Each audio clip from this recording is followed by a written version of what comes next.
Welcome to the Talking Apron. I'm Ann Bernardin. This is where we are going to explore some strategies that make living with diabetes less of a struggle and more of a success story. In this podcast title, Be a Detective to Build Your Diabetes Health Confidence, we are focusing on how you can adopt the role of being a detective in your own personal diabetes science experiment. What does that mean, really? It means that you take ownership of your health, that you do the research and learn more about this disease and how it affects your body. It means to make food choices and to find out how your body responds. It's about doing your own research, relying on yourself so you can make your decisions on how to master this disease called diabetes. Now, I'm not saying to go it alone without a solid, helpful medical team. Let me explain why I chose this topic. I get really frustrated when I'm on social media. I'm in a couple diabetes groups, especially on Facebook. And when someone posts a question like, is this okay for me to eat? Or what does this mean on the food label? Or I'm feeling faint and my blood sugar is 135. My frustration stems from how much there is to learn about this disease and how all of us have, as individuals, come from different backgrounds, different knowledge bases, and it is so difficult to learn and figure out what we need to do. This disease is challenging to become successful. You've got to be so determined, like a warrior, to be successful. And I know I'm so lucky. I had some knowledge because when I was diagnosed, I was a nutrition teacher. And really, how little people know of living with this disease on what they know about foods and digestion and what diabetes really is. And podcasting in this episode and my posting is my way to help whoever wants to listen, how they too can be successful living a healthy life, confident in your personal diabetes care plan. And I'm not talking about a perfect A1C or perfect blood sugar in range statistics. I'm speaking on living a life full of joy and not having living with this disease be this big stress, to have confidence that you're doing what you need to do. So if you're interested in my take on being a detective with your own personal science experiment plan, go ahead and go grab your cuppa and we'll get started. Let me start with a question. How many of us have waited for our next doctor's visit or appointment to get serious? You know, let's wait and see what this next blood test is. You know, if my blood sugar is eight points or below, then I'll really get worried. But if it's already at 7, I'll just keep on coasting. Today, we're talking about how taking the lead in your own life can change that cycle. When you own your personal goal, perhaps you're saying to yourself, I'm going to master living with this disease, or I'm not going to let this stop me from being active my whole life. or I'm not going to be a burden to my family as I age. Whatever your motivation is, to own or be accountable to yourself, keep that in mind as you're listening today. And what is health ownership? It's being self-accountable. It's the practice of owning your own choices and progress. Now, this doesn't mean we never slip up. Rather, it's about taking an honest look at where we are and making adjustments. It's not relying solely on the doctor. Prescribes a medication, take a pill, that's it, I take the pill, but I don't do anything else. And as I constantly say, it's about small changes to your habits, to your lifestyle, to your way of eating. And those small habits over time make the biggest difference. When we make change and incorporate those small habits like regular glucose monitoring, setting weekly goals, checking in on what we ate during the day and seeing what happened to our blood sugar, we become empowered and more confident. And over time, these new changes lead to the bigger picture of sustained health. And when we keep track of our foods and log our daily blood sugar, and then we reflect on them, it can help us identify foods or habits leading to spikes, leading to better self-awareness, which leads to that confidence and better decision making. This is why being a detective, why did my blood sugar go up? How did the stressful day at work affect me? How come my blood sugar is higher today? Oh, I stayed up late binging some Netflix shows, and that's a stress on my body. And we've got to know that this disease is not a one-size-fits-all. Bodies are different. My body is different. Your body is different. Your neighbor's body is different. Every single person living with diabetes has different circumstances, height, weight, other diseases, activity levels, genetic makeup, where they live, the stress in their life, the number of children they have, socioeconomic. Everything is different. And because all our backgrounds are unique, this self-research is a powerful tool for personalizing your own care. And going back to those Facebook posts, that's why I say that. You can get a recommendation from a kind person that says, try this product.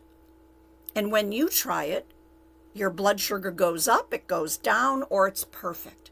But then you make note of it. But it may mean that product isn't for you. And why did it work for one person and not for you? Because each of us are different. So become that student again. Read, question, listen to podcasts like this one. Learn more every day and find and add to your knowledge through good online sources. And when I mean good, go to the national organizations or the world organizations, the American Diabetes Association. Look for articles from colleges that have done research. Medical journals, dietitians, nutritionists, they all want to help. And me, a past nutrition teacher, a diabetic, I have a passion. I want to help you not have this disease advance in your body so you can feel your fingers and toes your whole life. And remember, don't believe in those miracle quick fixes. A lot of them just don't work. Look for the science. Learn about this disease. Now, then, when you're back to being an experiment, make changes to try out things. Did this work? Does walking after dinner help my numbers right away or the next day? If I have an apple alone, what does my blood sugar do? Does it spike high? And then try the same size apple with some peanut butter, which has fat and protein, and see what happens then. Now, just for a quick break, if you need more help with understanding carbohydrates and sugar, in the description of this podcast is a link to my free mini course called Doctor's Orders: Why Lowering Your Sugar Isn't Just About Sweets. Using that information, you can use this detective type approach to lifestyle changes, whether it's diet, whether it's how much movement or exercise, whether it's trying out some stress management techniques, whether you make notes and track the results on an app, on paper, in a form. Doing all this helps you gain some power and confidence.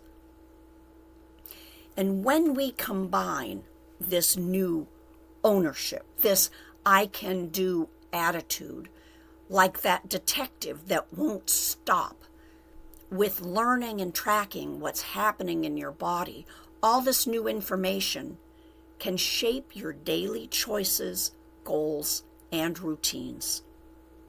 For instance, I know the research shows that resistance training or weight-bearing training or weightlifting helps regulate blood sugar. I know this. I had a friend that was in a study when I lived in Virginia, at Virginia Tech. Twice a week for a year, he would monitor his blood sugar, go and exercise, and they would track him. And he lowered his A1C. He didn't make much more changes to his diet, but he did with the exercise. And I know that putting that in place in my life works also, that resistance training. But it's different if you actually try it than just reading about it. You've got to try. And then you see how you feel. And you see what are the numbers saying.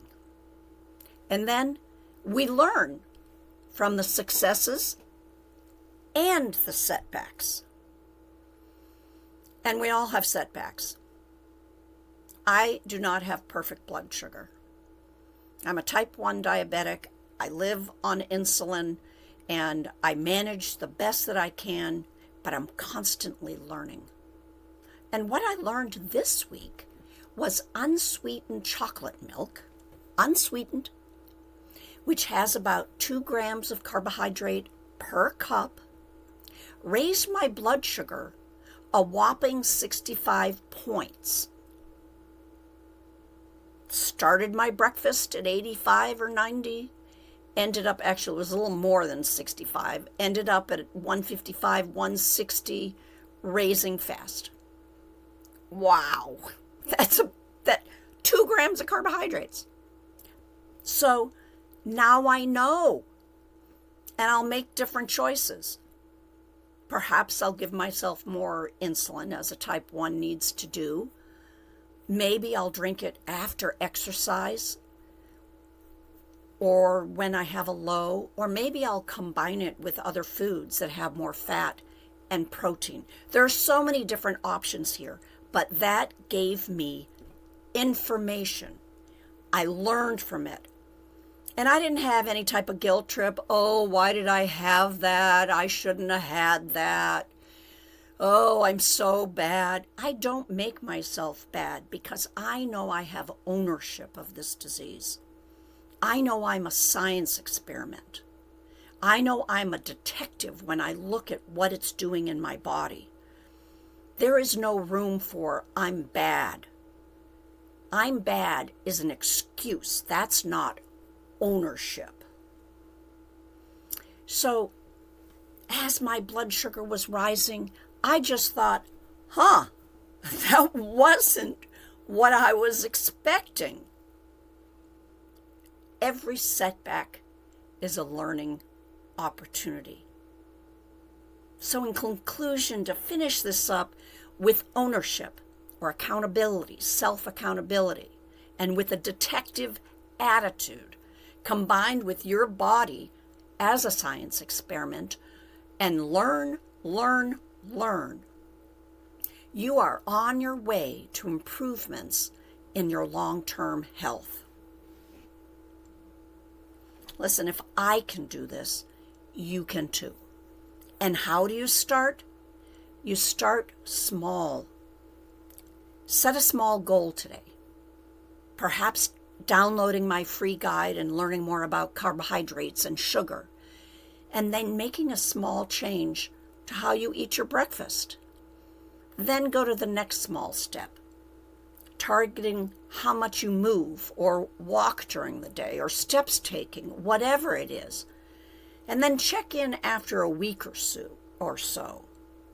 This disease is a marathon. It is not a sprint. And while diabetes can be challenging, I know you can do this. This idea of self-health, you are your own best advocate. You are capable of building a long life of health. Thanks for tuning in.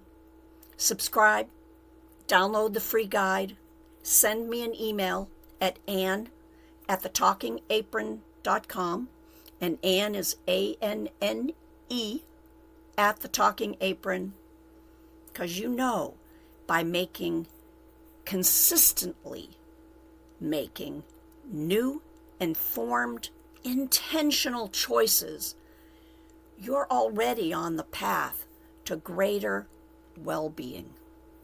And until next time, we'll see you again.